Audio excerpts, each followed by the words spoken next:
Okay. So this is the slideshow, and here is my information. I want to let you know that I have a podcast, and so if you would love to join my podcast, it's called Breakthrough. So pull up a chair and join into that conversation. Here's all my information so that you can connect with me. And I'm just going to keep rolling through the rest of this presentation because we've only got a certain amount of time. I don't want to run out. Okay, here we go.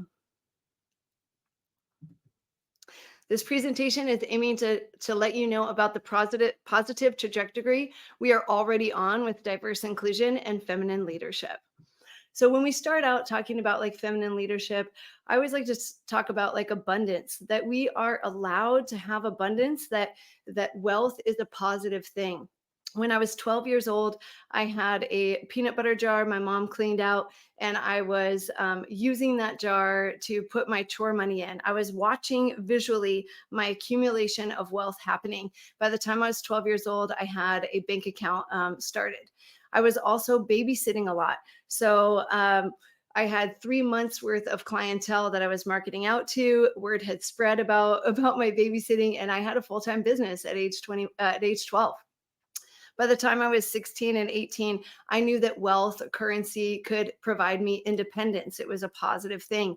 At 16, I was a waitress. At 18, I was a bartender in America. I don't think that's even happening anymore, but it provided me independence in the way that I could buy my own clothes. My parents could afford a certain level of clothing for me, but I was able to buy like J. Crew clothes, which were a big deal in the 1990s. I paid for the gasoline in my car. I paid for all my entertainment, going to the movies, so forth.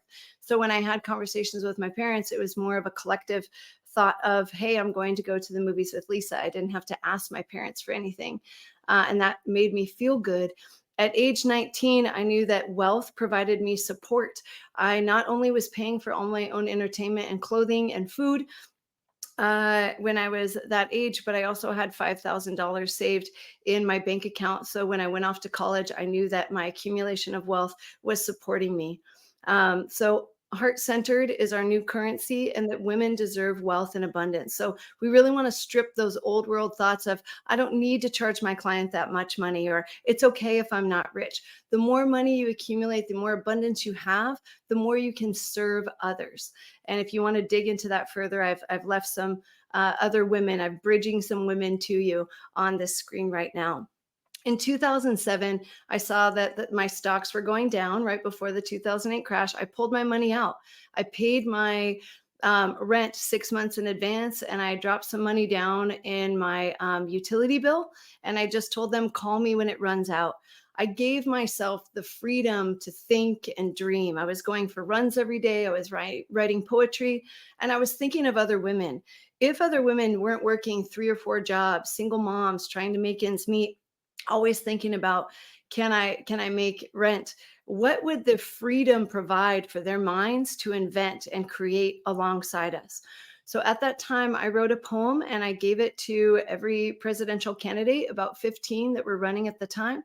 And I'm going to read that to you because in that poem, I also wrote in my letter, let's get rid of these two-partied systems and let's create the bridge party. Let's all bridge together. And how funny that that's our theme today. So our time as Americans has come to work together by example, leading our nation into our future. Upon arrival, we will find rejoicing around the globe in our growth as a nation, as humans, humans whose hearts are now whole. We no longer simply see man or woman, skin color, separation by religion, Republican or Democrat, monetary or dream, left brain or right brain, science or art, kindness or achieving. By working together instead of arguing at each other, we create harmony for ourselves, for our ancestors, for our children, and for our neighbors, no matter the distance of land, ocean, air, or footsteps between us. Let the valves of our heart open, extending dreams to each other. In reality, the kindness of our collective souls will rise above. Humans will further elevate to higher purpose here on Earth and galaxies beyond. The 2 candidates out of the 15 that wrote back to me when they were vying to be president were John McCain, who ended up heading the Republican Party, and our now President Obama, who was then running as candidate. The both of them wrote back to me specifically about how this poem was encouraging them to run for office. So dreams do come true.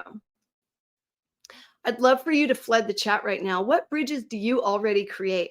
As women, as business leaders, what bridges do you already create? We know we do. We know we have 1,000 of them. So I'd love to see in the chat right now, what bridges do you already create? I know as a woman, create bridges even when we are having people join for the holiday meals, right? So go ahead and flood the chat. What bridges do you already create? Here's another bridge. These are my students last year. They're 7th grade students, and they were researching hygiene products and food products.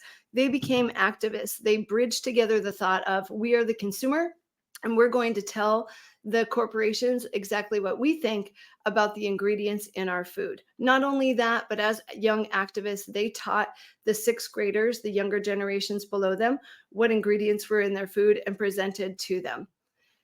When they wrote to the companies, this is a letter that one of my 7th grade female students wrote to a company. In the first paragraph, she talks about how she uses fiscal analysis to discuss with the corporation the amount of money she has spent on them to help them with their profit and growth and why they should listen to her.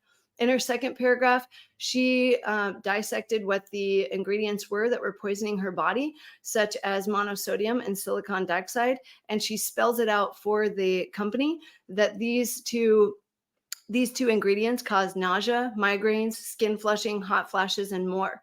In the third paragraph, she talks to the company and holds them accountable, stating, "You wouldn't want to poison your family with this. Why are you poisoning mine?" In her next paragraph, she compares the noodles that she's been buying from that company to other noodles that do not have those harmful ingredients in them and talks about how she could create a walkaway strategy. But then at the end, my 7th grade female student comes together with her conclusion to not only hold the company accountable, but to hold their hand and bridge forward into the future. She states, "I look forward to hearing back from you. I appreciate the time you've taken to read this letter from a longtime customer. Together we can change the world and have healthier lives. We can live in pride for selling food that won't poison our bodies. Let's help corporate America become noble." Our younger generations are ready. Their souls came to earth now on purpose. They know we are finally able to hear them. They heard our drum of progress. When we think about progress, I was having a conversation with Omi. She owns Moods, Moons, and Magic. And we were having a conversation this summer in Costa Rica about progress, that progress is about expansiveness and that we can see it blooming. And this is very much so a feminine thought, not a masculine thought. And it's not anti-man. It's just the feminine side in all of us coming to rise.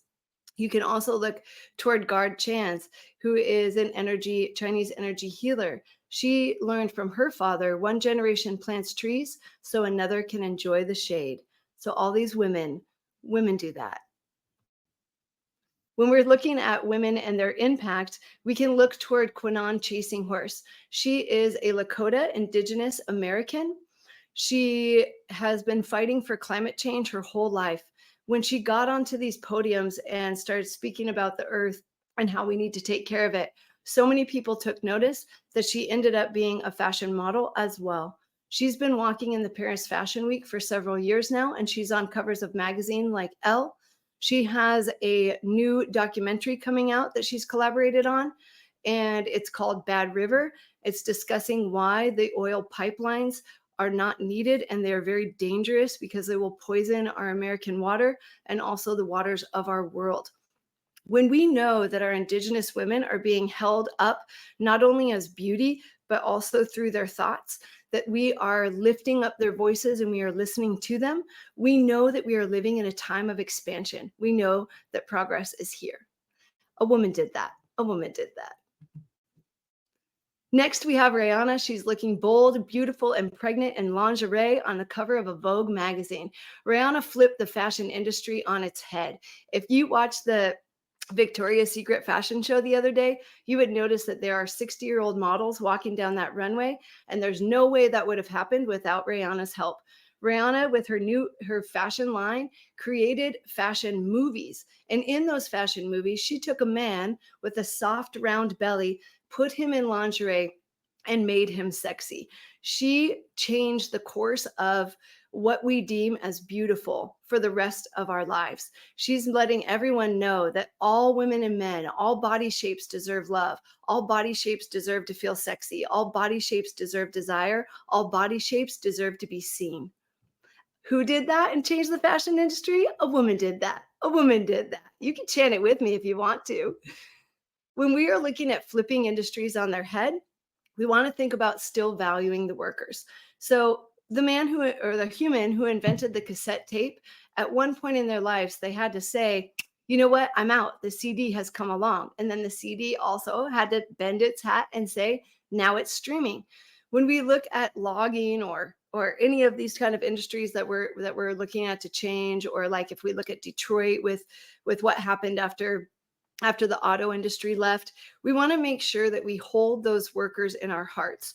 It's not them that are wrong. We love them, we value them, we want to educate them, we want to keep them, and we want to let them know you are not forgotten. It's just the industry that is gone, and we are leaving it with pride, but you are not forgotten and you have a place with us. When we also look at industry, we can look toward Beyonce, another woman of change.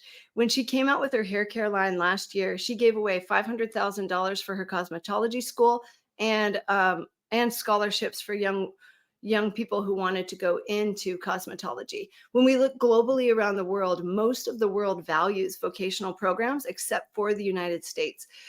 So we can bend and look at education around the world that's doing a superb job. Beyonce knew that, and she gave away that money for the scholarships. Not only did she do that, but when she had her celebration about her hair care line, she invited other women who also have hair care lines. Gabrielle Union has her own hair care line, and she was at the opening of Beyonce's hair care line. They were there as women together celebrating. There is no fear of each other. There is no lack of.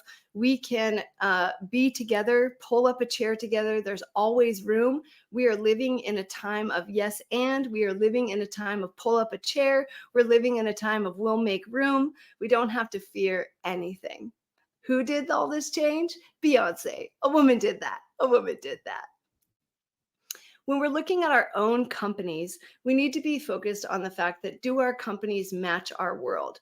And why should they? I'd love for you to flood the chat right now and talk about, why should our companies match our world? When I watched the vice president debate just a few weeks ago, it was two white women interviewing two white men. And I thought, wow, this is really embarrassing as an American, thinking that the world is watching us. And why is that? Because it's not 1952. What's going on around here? We have beautiful voices of everyone, and we should be looking like that as well. Our companies should match the world. Our boardrooms should match the world. Our Supreme Court should match the world.